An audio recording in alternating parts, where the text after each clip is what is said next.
علماء دیوبند کو جن سے ان کا تعلق ہے، ان کا جو مفتی کا جو ایک ان کو سرٹیفکیٹ دیا ہے وہ واپس لے لینا چاہیے۔ سوشل میڈیا پر بہت سے لوگ یہ کہہ رہے ہیں کہ مفتی صاحب جو ہیں ان کے نام سے مفتی کا ٹائٹل ہٹا کر ان کے نام کے ساتھ عیاش اور زانی کا ٹائٹل لگانا چاہیے، اور اس کے بارے میں آپ کیا کہنا چاہیں گے؟ کیونکہ وہ کہہ رہے ہیں کہ انہوں نے علماء اور اسلام کی عزت کو مجروح کیا ہے، کیا کہنا چاہیں گے؟ نہیں، میں سمجھتا کہ اس طرح کے الفاظ ان کے ساتھ لگائے جائیں تو یہ ایک بڑی سزا ہے۔ یہ میں سمجھتا ہوں قربت قیامت کی نشانیاں ہیں کہ جب علماء اس طرح کی حرکتیں کرتے ہیں، یہ ان کا تعلق علماء سو سے کہا گیا ہے، اور اس طرح کے لوگ جو ہیں وہ میں سمجھتا ہوں کہ ہر طبقے میں ہیں، ہر معاشرے میں ہیں، ہر جگہ ہیں، لیکن چونکہ یہ ممبر و محراب کے وارث ہیں، یہ انبیاء کے تعلیمات کے وارث ہیں، ان کو اس طرح کی حرکتیں زیب نہیں دیتی ہیں۔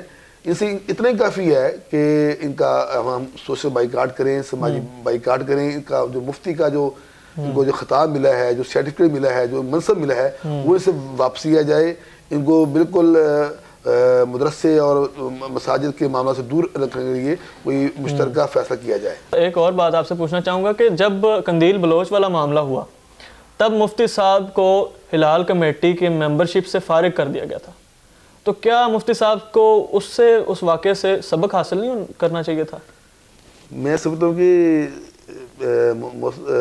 مجھے یہ بات آپ نے بڑی خوبصورت کی ہے، سبق نہیں اسباق ہے، کئی سبق ہیں، ہمارے لیے بھی سبق ہے کہ جو ہم تو کوئی عالم نہیں ہیں، لیکن اس شعبے سے چونکہ اللہ پاک نے ہمارا بھی شغف ہے، ہم بھی ایک دین کے لیے کوشش کرتے ہیں۔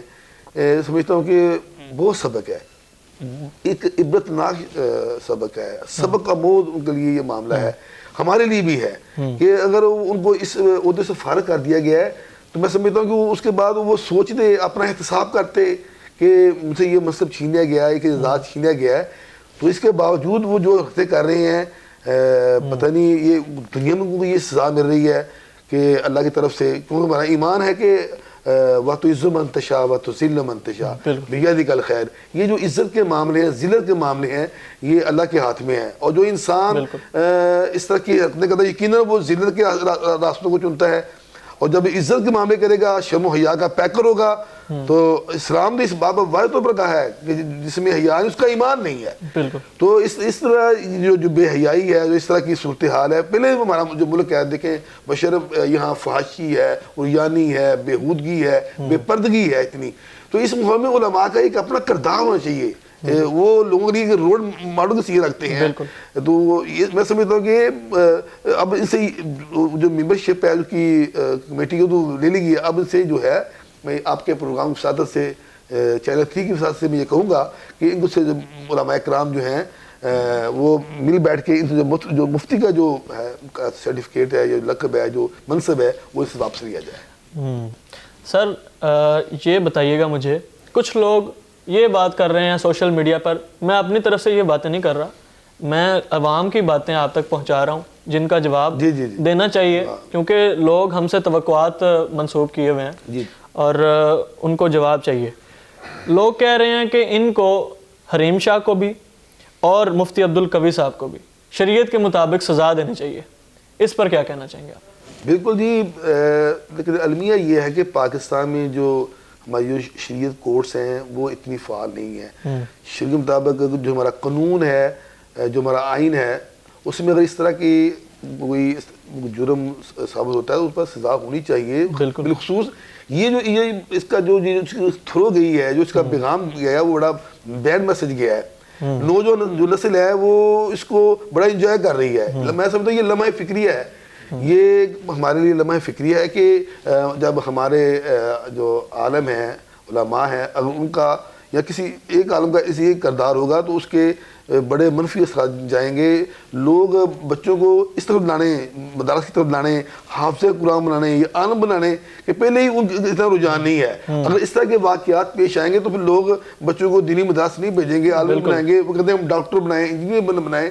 لیکن ضرورت ہی سمر کی ہے، پاکستان اسلامی ملک ہے، یہاں پر جو ہمارے جو دین ہے، جو ہمارا اسلام ہے، جو نبی کی شریعت ہے، وہ اس کو ہم اس کے مطابق زندگی گزارنے کا حد کریں. اگر اس پاکستان میں اس کا شریعت کا نفاذ نہیں ہے, لیکن میں سمجھو جو قانون ہے اس کے مطابق جو سزا بنتی ہے وہ ملنی چاہیے, تاکہ آئندہ اس طرح کی بھونڈی حرکتیں ایسی کوششیں جو جسے دین حنیف, دین اسلام جو ہے اس کا جو چہرہ ہے اس کو مسق کرنے والوں کو کوئی عبرتناک سزا مل سکے. بالکل ٹھیک. سر یہ بتائیں مجھے کہ مفتی عبدالقوی صاحب کے گھر والوں نے کچھ دن پہلے پریس کانفرنس کی ملتان میں. جب پریس کانفرنس کے دوران انہوں نے کہا کہ ہمارا یہ اعلان ہے کہ ہم ان سے مفتی کا لقب واپس لے رہے ہیں, اور تب تک یہ لقب انہیں واپس نہیں دیا جائے گا جب تک ان کی ذہنی کیفیت ٹھیک نہیں ہو جاتی.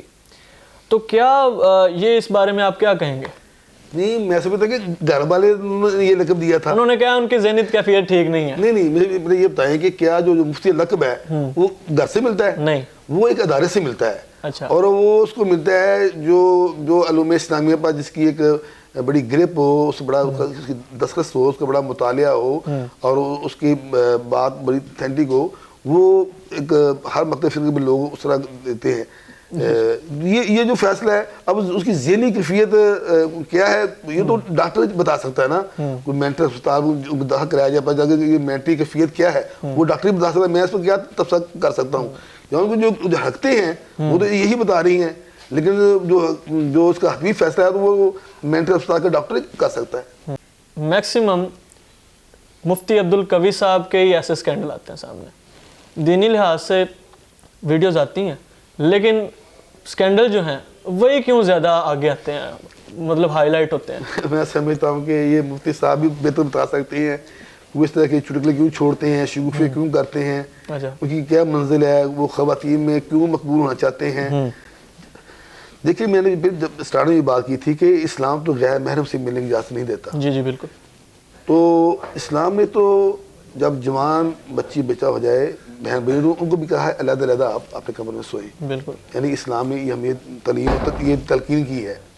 اب مفتی صاحب کے جو معاملات ہیں, میں سمجھتا آپ نے اس کا پہلے بھی ہم نے ذکر کیا کہ وہ اس طرح کیوں کرتے ہیں, ان کی کیا کوئی نفسیاتی مسئلہ ہے, کوئی نفسانی خواہشات ہیں, یا کوئی شہرت کے معاملات ہیں. یہ مشرف اب تو یہ وہ بہتر بتا سکتے ہیں, لیکن میں سمجھتا ہوں جو میں محسوس کرتا ہوں یہ میں سمجھوں کی جو غیر سیدھا جو حرکتیں ہیں یہ دینی طبقہ کی علماء فکریہ ہیں, اور اس پر علماء کرام کو, تمام مکاتب فکر کی علماء کرام کو اس پر کوئی سنجیدہ سٹیپ لینا ہوگا, اور اس کو ان کارروائیوں پر جو اس کی سرگرمیاں ہیں اس کا سختی سے نوٹس لینا ہوگا. مجھے میں یہاں آپ کو یہ بھی بات ایک بتا دوں کہ حدیث ہے کہ جو لوگ خلوت میں کچھ ہوتے ہیں اور جلوت میں کچھ ہوتے ہیں, یعنی تنہائی میں وہ کچھ کرتے ہیں اور جب لوگ ہوتے ہیں وہ کچھ ہوتے ہیں, کل قیامت کا دن ہوگا.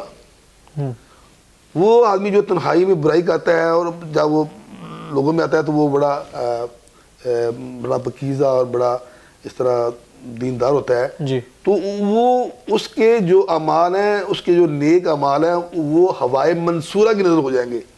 یعنی اس کے جو نیکی ہیں وہ اس طرح جس طرح یہ روئی کی چیزیں اڑتی ہیں اس طرح اس کے اعمال اڑ جائیں گے. یعنی جو تنہائی میں غلط کام کرتا ہے اور خلوت میں اور جلوت میں وہ نیک ہے, تو دعا یہ کرے کہ اللہ پاک ہمیں جلوت میں اور خلوت میں اللہ پاک ہمیں ایک رکھے, ہمارا جو ظاہر ہے باطن ہے وہ ایک ہی ہو, ہمارے قول و فعل میں کوئی تضاد نہ ہو, اور ہم جو جس طرح آپ کے سامنے علماء کے سامنے یا معاشرے کے سامنے جیسے ہم نیک ہیں اس طرح تنہائی میں بھی جب جائیں تو اللہ پاک ہمیں ہر کسی برائی سے محفوظ رکھے.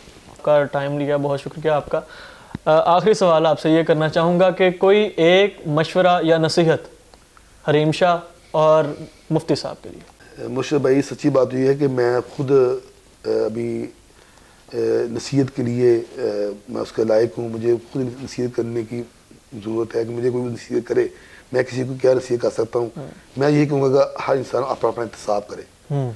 جب ہم اپنا اپنا احتساب کریں گے, ہم ایک طرف اٹھاتے ہیں اس طرف یہ ایسا ہے, یہ ایسا ہے, یہ ایسا ہے, یہ ایسا ہے, یہ مسئلے کا حل نہیں ہے. یہ انگلی جب اپنی طرف ہوگی پھر ہم اپنا احتساب کرتے ہیں, اپنا تبدیل لا سکتے ہیں. وہ جو کچھ کر رہے ہیں میں ان کے لیے دعا گوئی ہوں کہ وہ یہ دنیا یہ چند دن کی دنیا فانی ہے, بالکل عارضی ہے. یہ اس دنیا کو کھیل تماشا کہا گیا ہے, جی بالکل. یعنی تماشا بھی کہا گیا ہے, کھیل بھی کہا ہے. مفتی صاحب نے جو یہ تماشا لگا رکھا ہے, اور جو کھیل کھیل رہے ہیں وہ بھی قرآن سنت اور حدیث کے بالکل متصادم ہے, منافی ہے. تو انہیں ڈرنا چاہیے دونوں کو. ایک دن اللہ کے ہاں پیش ہونا ہے تو وہ کیا جواب دیں گے وہ, کہ ہم نے دنیا کی شہرت کے لیے ایسا کیا, کہ ہم نے پیسوں کے لیے ایسا کیا. میرے سمیت ہر ایک انسان کو, ہر ایک سیاستدان کو, صحافی کو, وکیل کو, تاجر کو, عالم کو, ہر ایک کو اپنا اپنا احتساب کرنا چاہیے. ہم کسی کے معاملات میں جو ہے نا وہ جج نہ بنے, نہ کسی مصر بنے. ہمیں دیکھنا کہ ہم اپنی جگہ کیا کر رہے ہیں. جب اپنا احتساب کریں گے تو اس کے جو اثرات ہیں وہ اپنے گھر کی دہلیز سے لے کے معاشرے تک, جہاں بھی ہم جس شعبے میں کام کر رہے ہیں, پھر اس کے مثبت اثرات مرتب ہوں گے. اصل بات یہی ہے, میرا پیغام یہی ہے کہ اگر آپ کے اندر اللہ کا ڈر ہے, خوف ہے, اور آپ کو ایک دن آپ کا یہ اطمینان ہے کہ آپ نے ایک دن اللہ کے ہاں پیش ہونا ہے اور اللہ کے ہاں کھڑا ہونا ہے, تو انشاءاللہ آپ ڈر جائیں گے.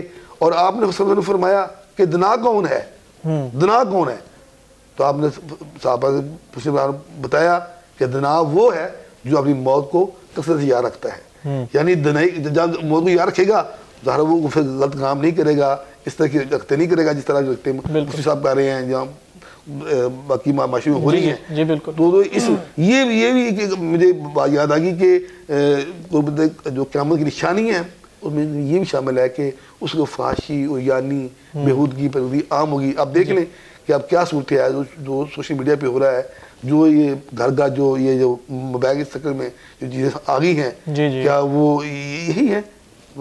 بچے جو ہمارے جو ہے نوجوان نسل ہے وہ بے راوی کا شکار ہو رہی ہے, اخلاقی طور پر ہم بڑے پست ہو رہے ہیں, ہمارے معاملات بڑے خراب ہوتے جا رہے ہیں. تو ان حالات میں میں یہی پیغام دوں گا حریم شاہ کو بھی, مفتی عبد صاحب کو بھی, کہ وہ اللہ کا ڈر پیدا کریں, اللہ سے ڈر جائیں. اور انہیں لوگوں کا ڈر نہیں ہے, خاندانوں کا ڈر نہیں ہے, اپنے بہن بھائیوں کا یا اپنے خاندان کا اپنے ڈر یا عزت کا احساس نہیں ہے. کم از کم وہ اللہ کے ہاں جو کھڑا ہونے کا تصور ہے اس کو سمجھ جائیں کہ جب وہاں کھڑے ہوں گے تو پھر کیا جواب دیں گے. بہت شکریہ یزدانی صاحب آپ کا ٹائم دینے کا. ناظرین, ہمیں ایسے لوگوں کی حوصلہ شکنی کرنا ہوگی جو لوگ دین کا کھلم کھلا مذاق اڑاتے ہیں. ہمارے معاشرے میں ایسے لوگوں کی اکثریت ہے جو تنہائی میں عبد القوی لیکن محفل میں شرفا ہوتے ہیں. ناظرین, ہمیں اپنا احتساب کرنا ہوگا تاکہ ہمارا ملک, ہمارا معاشرہ منظم اور مضبوط بن سکے. اسی کے ساتھ اپنے میزبان مبشر حسن کو دیجیے اجازت. اللہ نگہبان.